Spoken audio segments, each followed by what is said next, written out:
तो स्वागत है आप सभी का आफ्ताब ऑनलाइन क्लासेस के ये नए और लेटेस्ट वीडियो में। आज हम लोग पढ़ने वाले हैं संख्या पद्धति, जो किसी भी बच्चों के लिए है ना, चाहे कोई भी क्लास के हो, चाहे 9th-10th का हो या 11th-12th का हो, किसी भी क्लास का बच्चा हो, सभी के लिए ये वीडियो इंपॉर्टेंट है और ये टॉपिक सभी के लिए इंपॉर्टेंट है।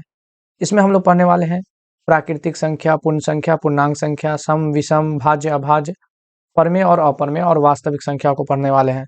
तो आइए अब हम लोग बिना देर किए क्वेश्चन को स्टार्ट करते हैं। सबसे पहला जो है प्राकृतिक संख्या किसे कहते हैं।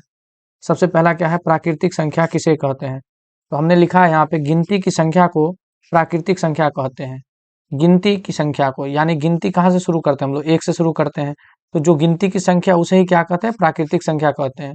और इसे n से सूचित किया जाता है, यानी कि प्राकृतिक संख्या को हम लोग किससे लिखेंगे, n से। तो हमने यहाँ जैसे में लिखा है n बराबर क्या लिखा है 1 2 3 4, कहाँ तक जाएगा ये, अनंत तक। तो गिनती कहाँ शुरू होती है, 1 से, 1 2 3 4 5 6 ऐसे करके कहाँ तक, अनंत तक। ये सभी की सभी संख्या क्या कहलाएगी, प्राकृतिक संख्या कहलाएगी। दूसरा जो है पूर्ण संख्या। दूसरा क्या है, पूर्ण संख्या किसे कहते हैं, पूर्ण संख्या किसे कहते हैं। तो हमने परिभाषा में लिखा है प्राकृतिक संख्या में 0 को शामिल करने से बनी संख्या पूर्ण संख्या कहलाती है। प्राकृतिक संख्या पता है, अभी आपने देखा कि प्राकृतिक संख्या 1 से शुरू होगा, है ना, और उसमें 0 को शामिल कर देंगे, 0 को शामिल कर देंगे। तो कहाँ से शुरू होगा अब ये पूर्ण संख्या, 0 से। तो प्राकृतिक संख्या 1 से होती है और इसमें 0 शामिल कर दिए तो क्या बन गया, ये पूर्ण संख्या बन गया। और ये भी कहाँ तक जाएगी, अनंत तक। तो 0 से लेकर, है ना, अनंत तक की संख्या को पूर्ण संख्या बोलते हैं। इसे हम लोग किससे सूचित करते हैं, W से। पूर्ण संख्या को किससे लिखा जाता है, W से। तो उम्मीद करते हैं आपको पूर्ण संख्या समझ में आ गया होगा। अगला जो है वो है पूर्णांक संख्या। क्या है, पूर्णांक संख्या। पूर्णांक संख्या किसे कहते हैं, तो पूर्ण संख्या के परिवार में ऋणात्मक संख्या को शामिल करने से बनी संख्या पूर्णांक संख्या कहलाती है। पूर्ण संख्या के परिवार में आपने देखा कि पूर्ण संख्या कहाँ से शुरू होती है, 0 से। तो ये 0 1 2 3 4 ये सब क्या है, पूर्ण संख्या, अनंत तक जाएगी, पूर्ण संख्या है। इसमें क्या शामिल कर देंगे, ऋणात्मक यानी कि माइनस वाला, ऋणात्मक यानी माइनस वाला, है ना। तो माइनस वाला शामिल कर देंगे। तो माइनस में क्या, 0 से छोटा होता है, सभी माइनस वाला 0 से क्या होता है, छोटा होता है। -1 -2 -3 -4 ये कहाँ तक जाएगी, इधर अनंत तक माइनस में। तो 0 से इधर दाईं तरफ प्लस में और बाईं तरफ माइनस में, इन सबको मिलाकर, है ना, क्या कहलाएगा, पूर्णांक संख्या। और जो 0 से लेकर दाईं तरफ जो है इसे हम लोग कहते हैं धनात्मक पूर्णांक, और जो 0 से बाईं तरफ होगा उसे क्या कहेंगे हम लोग, ऋणात्मक पूर्णांक। याद रखिएगा, जितना भी ऋणात्मक होता है माइनस वाला, वो सभी के सभी 0 से क्या होता है, छोटा होता है, और धनात्मक क्या होता है, 0 से बड़ा होता है। अगला जो है हमारा वो है सम संख्या। सम संख्या, सम संख्या किसे कहते हैं, वैसी संख्या जो 2 से पूरी तरह विभाजित हो जाए उसे सम संख्या कहते हैं। यानी कि वे संख्या जो 2 से पूरी तरह कट जाए, शेषफल 0 बचे, तो उसे क्या कहेंगे हम लोग, सम संख्या कहेंगे। जैसे कि 2 4 6 8 10, 2 में भाग करेंगे 2 से तो 2 1 का 2, कट के कितना आएगा, 0। अगर 4 में भाग करेंगे तो 2 दूना 4, कट के कितना आएगा, 0। 6 में भाग करेंगे तो 2 तिया 6, कट के कितना आएगा, 0। लेकिन 5 में यदि भाग करेंगे 2 से, 2 दूना 4, 5 में से 4 गया 1, ये 1 बच गया, 0 नहीं आया, इसलिए 5 क्या है, सम संख्या नहीं है, लेकिन 4 सम संख्या है। जैसे 2 दूना 4, ये कट के कितना आएगा, 0। तो ये क्या हो जाएगा, 4 क्या हो जाएगा, सम संख्या हो जाएगा। तो जो संख्या 2 से कट जाए वो सम संख्या है, जो 2 से पूरी तरह नहीं कटे वो क्या है, विषम संख्या। सम संख्या का जो रूप होता है वो किस रूप में होगा, 2q या 2q प्लस 2 के रूप का होता है। से 2q यानी कि 2q अगर लेंगे, q के जगह पे क्या है, प्राकृतिक संख्या, q क्या है, प्राकृतिक, प्राकृतिक यानी 1 से। तो 1 से जो भी लेना आप लेकर देखिए, 2 1 का 2 आएगा, अगर 2 लेंगे तो 2 दूना 4 आएगा, 3 लेंगे तो 2 तिया 6 आएगा, अगर 4 लेंगे q के जगह पे, 2 2 चौका 8 आएगा। ये सब क्या आ रहा है, 2 4 6 8 क्या आ रहा है, सम आ रहा है। और सम में ये यहाँ तक सम है, ये 2q क्या हो गया, सम, इसमें सम जोड़ रहे हैं, तो सम में सम जोड़ने से क्या आता है, सम आता है।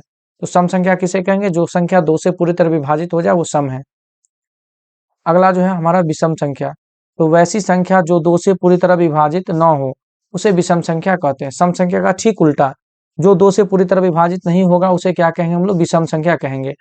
विषम संख्या का रूप जो होता है वो 2q प्लस 1 या 2q माइनस 3 या 2q प्लस 3 के रूप का होता है, जहाँ q क्या है, प्राकृतिक संख्या है।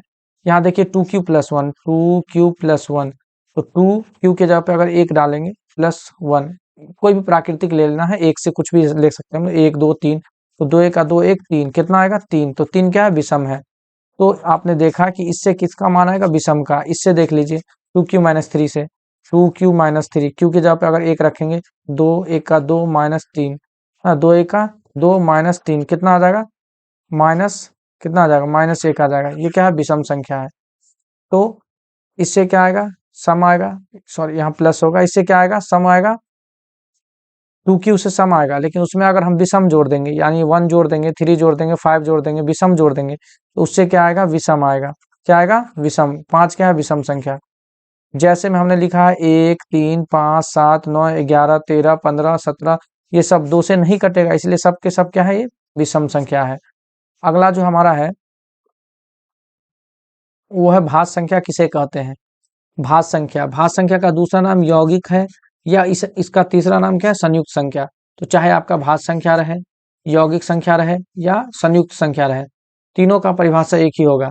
वैसी संख्या जो एक और स्वयं के अलावा किसी अन्य संख्या से भी विभाजित हो जाए। कहने का मतलब ये हुआ कि कोई भी एक संख्या जो खुद को छोड़कर किसी और संख्या से विभाजित हो, वो क्या कहलाएगी, भाज्य संख्या। जैसे देखिए 4, 4 में किस किस से भाग लगेगा, 4 में 1 से लगेगा, 2 से लगेगा और 4 से लगेगा। तो एक और स्वयं को छोड़कर, एक और स्वयं को छोड़ के किससे लग रहा है, 2 से, तो इसलिए क्या हो जाएगा, 4 क्या हो जाएगा, भाज्य। 6 जो है किस किस से कटेगा, 1 से कटेगा, 2 से कटेगा, 3 से कटेगा और 6 से कटेगा। तो एक और स्वयं को छोड़कर किस किस से कटा, 2 और 3 से, तो एक और स्वयं को छोड़कर किसी संख्या से कट जाए, वो सब क्या होगा, भाज्य संख्या। तो 4 6 8 9 10 ये सब क्या है, भाज्य संख्या है। और सबसे छोटी भाज्य संख्या क्या कहलाती है, 4, याद रखिएगा। अगला जो है हमारा इसका ठीक उल्टा अभाज्य संख्या। क्या है, अभाज्य संख्या, या इसका दूसरा नाम क्या है, रूट संख्या किसे कहते हैं। अभाज्य पूछे या रूट पूछे, बात एक ही है।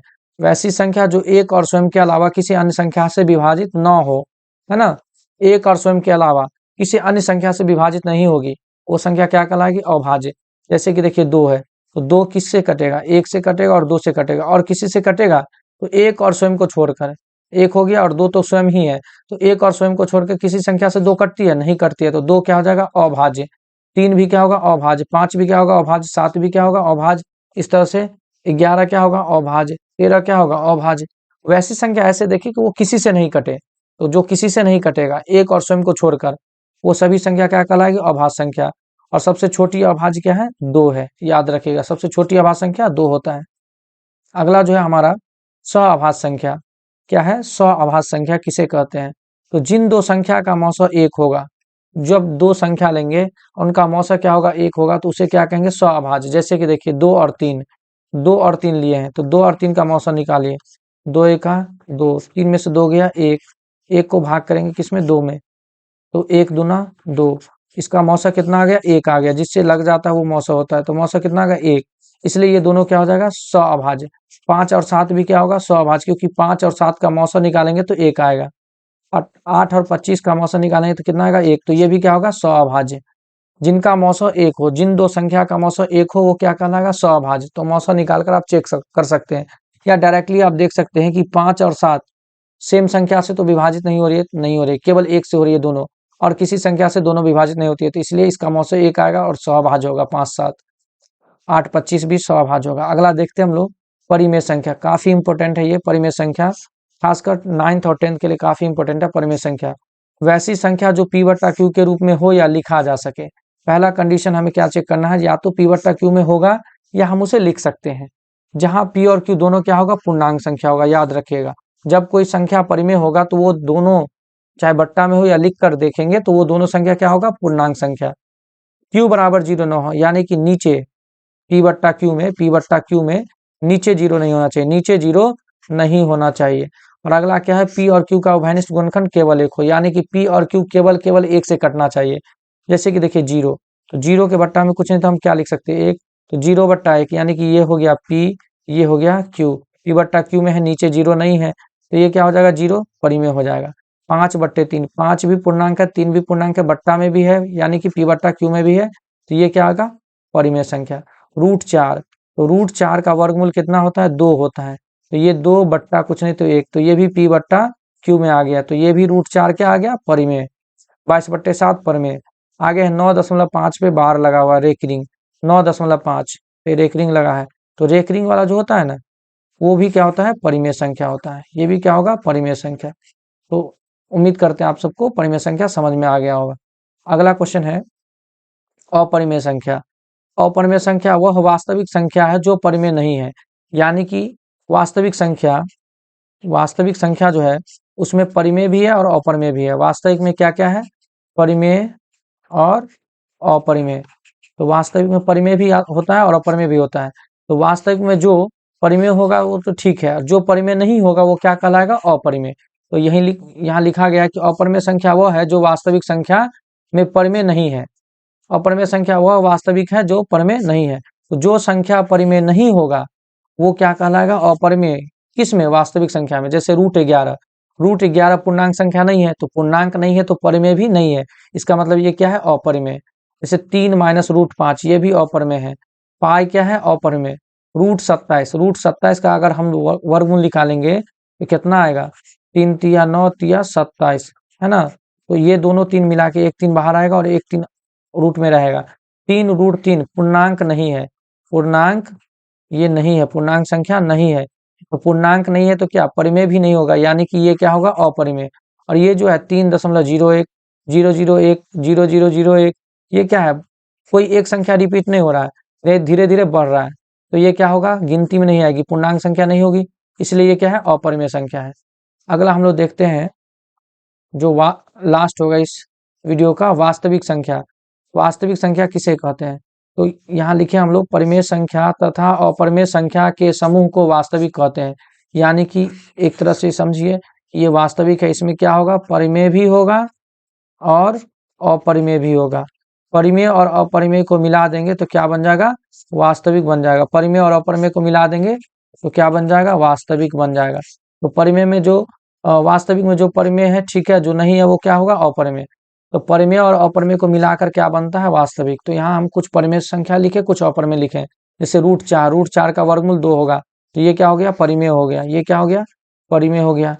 आगे देखिए, √7 इसका वर्गमूल दशमलव में आएगा, यानी पूर्णांक संख्या नहीं होगा, तो ये क्या है, अपरिमेय है।